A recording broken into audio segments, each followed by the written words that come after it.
তখন আল্লাহ রাসূল বলছেন, কুলুল ইসলাম কুলুল মুয়াজ্জিন, কুলুল ইসলাম কুলুল মুয়াজ্জিন।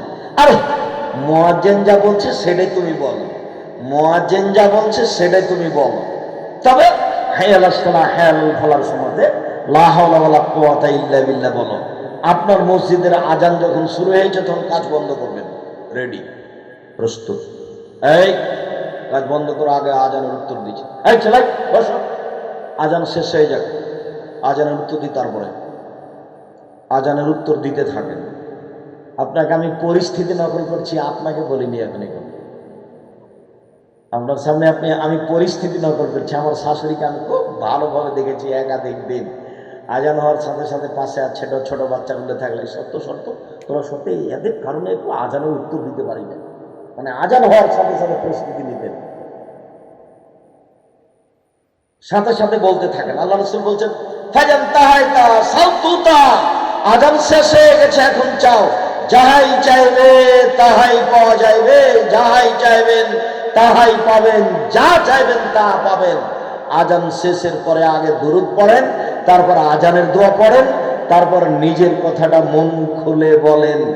আল্লাহ কবুলের জন্য প্রতীক্ষমান রয়েছেন। সম্মানিত দিনী ভাই বোন, বলছিলাম সালাতুল ইশরাক, চাশতের সালাত, ইশরাকের সালাত, চাশত একটু পরে, ইশরাকের সালাত সূর্য ওঠার পর পরে 2 রাকাত সালাত। আনাস রাদিয়াল্লাহু তাআলা আনহু বলেন, রাসূল সাল্লাল্লাহু আলাইহি সাল্লাম বলেছেন, মান সাল্লাল ফজরা ফি জামাতিন, যে ব্যক্তি ফজরের সালাত জামাতে আদায় করলো, সুমা কাদা, তারপর বসে গেল, ওয়ায়াজকুরুল্লাহ, আল্লাহকে ডাকতে থাকলো, হাত্তা তাতলু আস-শামস, সূর্য উঠে গেল, ও সাল্লা রাকাতাইন, 2 রাকাত সালাত আদায় করলো, কানা লাহু আজরুল কাজরি হাজ্জা উমরা তাম্মা তাম্মা তাম্মা, তাহলে সে হজ উমরার সমান নেকি পাবে, তাহলে সে হজ উমরার সমান নেকি পাবে, তাহলে সে হজ উমরার সমান নেকি পাবে। পূর্ণ হজ পূর্ণ উমরা, পূর্ণ হজ পূর্ণ উমরা, পূর্ণ হজ পূর্ণ উমরা।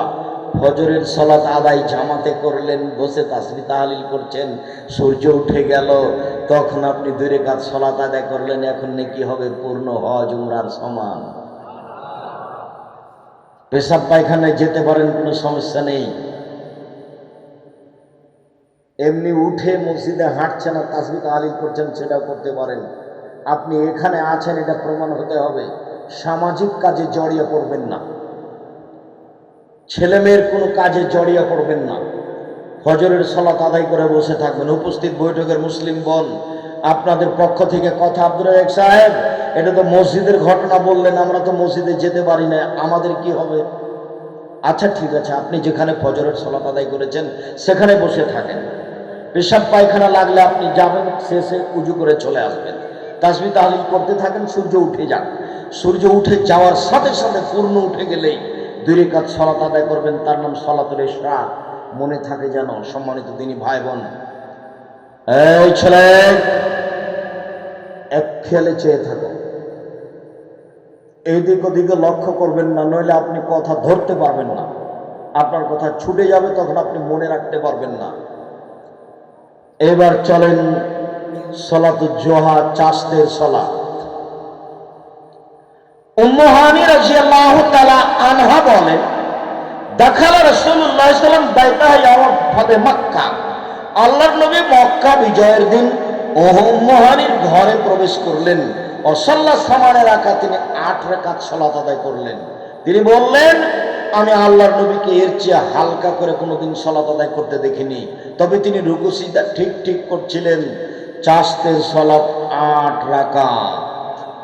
মুআযা রাদিয়াল্লাহু তাআলা আনহা বলেন, আমি আয়েশা রাদিয়াল্লাহু তাআলা আনহাকে জিজ্ঞাসা করেছিলাম চাশতের সালাত সম্পর্কে। তিনি বললেন, চাশতের সালাত 4 রাকাত।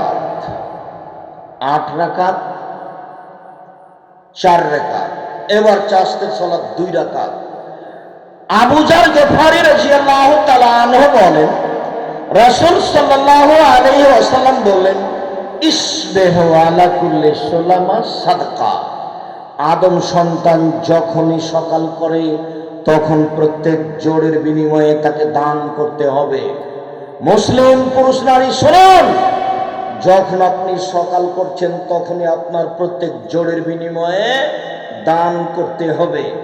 এই কথা বলার পরে আল্লাহর নবী বলছেন অবিকুল্লে তাকবিরাতিন সাদাকা, আল্লাহু আকবার বললে দানের নেকি হয়। অবিকুল্লে তাসবিহাতিন সাদাকা, সুবহানাল্লাহ বললে দানের নেকি হয়।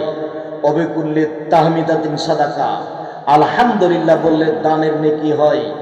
অবিকুল্লে তাহলিলাতিন সাদাকা, লা ইলাহা ইল্লাল্লাহ বলে দানের নেকি হয়। আমরুন বিল মারুফে সাদাকা, ভালো কাজের আদেশ করলে দানের নেকি হয়। নাহিল মুনকারে সাদাকা, মন্দ কাজের নিষেধ করলে দানের নেকি হয়। ওয়া ইয়াজজি বিহা ইসলামি রাকাতান ইয়ারকাউ সুহা, আর চাষতের 2 রাকাত সালাত আদায় করলে এত কিছু সব মিলে যত নেকি হয়, চাষতের 2 রাকাত সালাতে তত নেকি হয়। একটু চাষতের 8 রাকাত সালাত আদায় করা যায়, নেকি কত? এই কথা রাসূল সাল্লাল্লাহু আলাইহি ওয়াসাল্লাম বলেননি।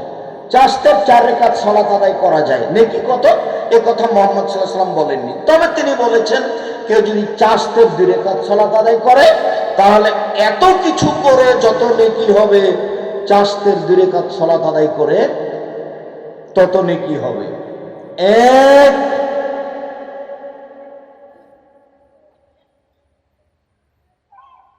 প্রত্যেক জোড়ের বিনিময়ে দান। 2, সুবহানাল্লাহ বললে যত নেকি হয়। 3,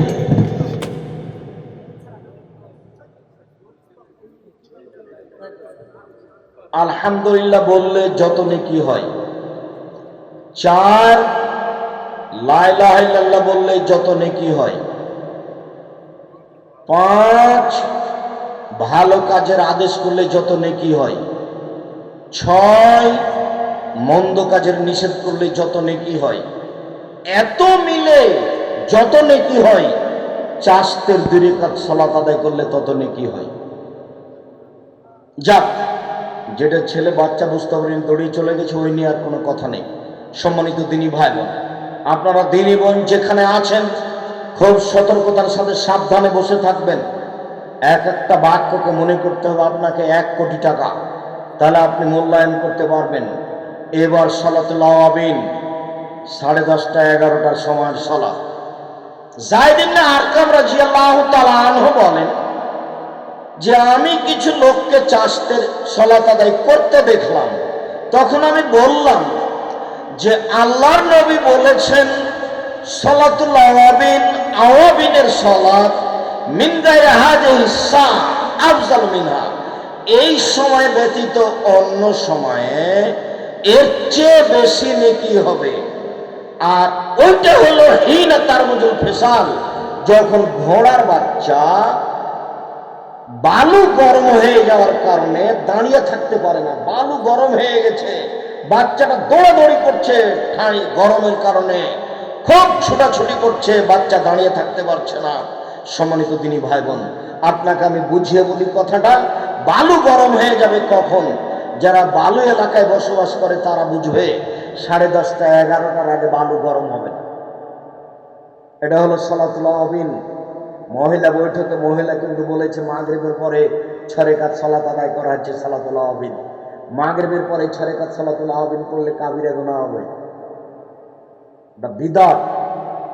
পাপের কাজ করে জান্নাত কেনার চেষ্টা করিয়েন না। মাগরিবের পরে 2 রাকাত সুন্নাত বাস, সালাতুল আওয়াবিন হচ্ছে 2 রাকাত 10:30 11টার সময়। এইবার উপস্থিত বৈঠকের মুসলিম বোন, আপনি খুব খেয়াল করবেন, আপনাকে বলছি আপনি খুব খেয়াল করবেন। এবার প্রয়োজনীয় সালাত, সালাতুল হাজা, বিপদে পড়ে সালাত। প্রত্যেকটা মানুষের বিপদ আপদ আছে, বিপদে পড়ে সালাতুল হাজা প্রয়োজনীয় সালাত আপনাকে আমি দেখাচ্ছি, একটু দেখেন। হাজারা ইব্রাহিম বেশ সারাতা, ইব্রাহিম আলাইহিস সালাম তার স্ত্রী সারাকে নিয়ে একদা হিজরত করলেন। দাখালা কারিয়াতান ফিহা জাব্বারুন মিন জাবাবেরা, ইব্রাহিম আলাইহিস সালাম একটা গ্রামে ঢুকলেন, এলাকায়, সেই গ্রামে ছিল স্বৈরাচারী শাসক কিলা। স্বৈরাচারী শাসককে বলা হলো যে ইব্রাহিম নামে একটা লোক ঢুকেছে এলাকায়, মা হু ইব্রাহিম আহসান মিনান নিসা, তার সাথে একজন মহিলা রয়েছে, পৃথিবীতে সবচেয়ে বেশি সুন্দরী। বিদ্বানগণ মনে করেন ওই সময়ে যত মহিলা ছিল সবার চেয়ে সারা সুন্দরী ছিলেন। এমনটা হতে পারে হাওয়া থেকে নিয়ে কিয়ামত পর্যন্ত যত মহিলা এসেছে যত আসবে সবার চেয়ে বেশি সুন্দরী ছিলেন সারা, এমনটা হতে পারে।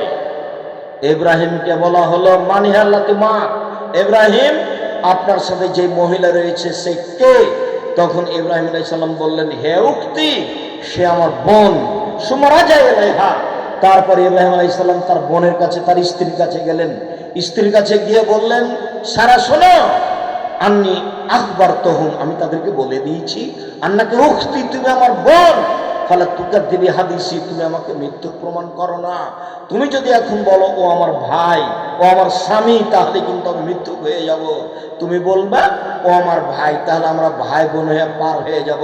তুমি যেন বলো না যে এটা আমার স্বামী, আমি কিন্তু তাদের বলে দিয়েছি তুমি আমার বোন। মনে রেখো সারা, ইন আলালার যে মুমিনুন গায়রুকে, এই মাটির উপরে আমি আর তুমি ছাড়া কোনো মুমিন পুরুষ নারীও নেই, এই হিসেবে আমরা দুইজন ভাই বোন বটে। সারা মনে রেখো, এই মাটির উপরে আমি আর তুমি ছাড়া কেউ মুসলমান নেই, এই হিসেবে আমরা দুইজন ভাই বোন বটে। সুম্মা আরসালা বেহা ইলাইহা, তারপর ইব্রাহিম আলাইহিস সালাম তার স্ত্রীকে স্বৈরাচারী শাসকের কাছে পাঠিয়ে দিলেন। নিজের স্ত্রীকে তিনি রক্ষা করতে পারলেন না। যখন তিনি তার স্ত্রীকে তার ঘরে পাঠিয়ে দিলেন, ফাকামা ইলাইহা, স্বৈরাচারী শাসক দাঁড়ালো, তার গায়ে হাত লাগাবে। সারা বললেন, থামেন, আগে ওযু হবে, 2 রাকাত সালাত হবে, সালাতুল হাজা, বিপদে পড়ে 2 রাকাত সালাত, প্রয়োজনীয় সালাত। আগে ওযু হবে, 2 রাকাত সালাত হবে, তারপরে কথা। তিনি ওযু করে 2 রাকাত সালাত আদায় করলেন। তারপরে বলছেন, আল্লাহুম্মা ইন কুনতা আমানতু বিকা, হে আল্লাহ, আমি যদি তোমাকে মেনে নিয়ে থাকি, অবে রাসূলেকা, তোমার নবী ইব্রাহিমকে নবী বলে মেনে নিয়ে থাকি, ওয়াসান্ত ফারজি লিলা জাওজি, আমার জিন্দেগিতে আমার লজ্জা স্থান আমার স্বামী ছাড়া কাউকে ব্যবহার করতে না দিয়ে থাকি, আমি যদি জীবনে কোনোদিন জিনা না করে থাকি, ফালা তুসাল্লাতু আলাল কাফিরা, তাহলে নির্জন ঘরে কাফেরকে আমার উপরে জয় করবেন না। শুনুন, 3টা কথা। উপস্থিত বৈঠকের মুসলিম বোন, আপনি পারেন, সাহস হয় আপনার? 1, আমি আল্লাহকে মানি, তোমাকে মানি। 2, আমি ইব্রাহিম তোমার নবীকে মানি। 3, আমি কোনোদিন জিনা করিনি। এই কথা 3টা যদি আমার সত্য হয়ে থাকে, তাহলে এই জন্য আমার গায়ে হাত লাগাতে না পারে। কথা শেষই হয়নি, স্বৈরাচারী শাসক উল্টে পড়ে গেছে। হাদিস তো বুখারী মুসলিম। আপনার কাছে কি বিচার আছে?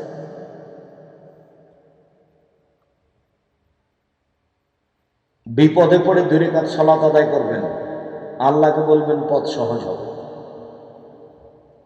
উপস্থিত বৈঠকের মুসলিম বোন, জেনা হয়ে থাকলে চিন্তা করবেন না, আজ থেকে জেনা বন্ধ করে দেন। 3টে সুবিধা আছে। 1, এই ছেলে তোমাকে বলছি, মোবাইলে তুমি আর এই মেয়ের সাথে জীবনে কোনোদিন কথা বলবো না। যদি আজ থেকে তুমি জেনা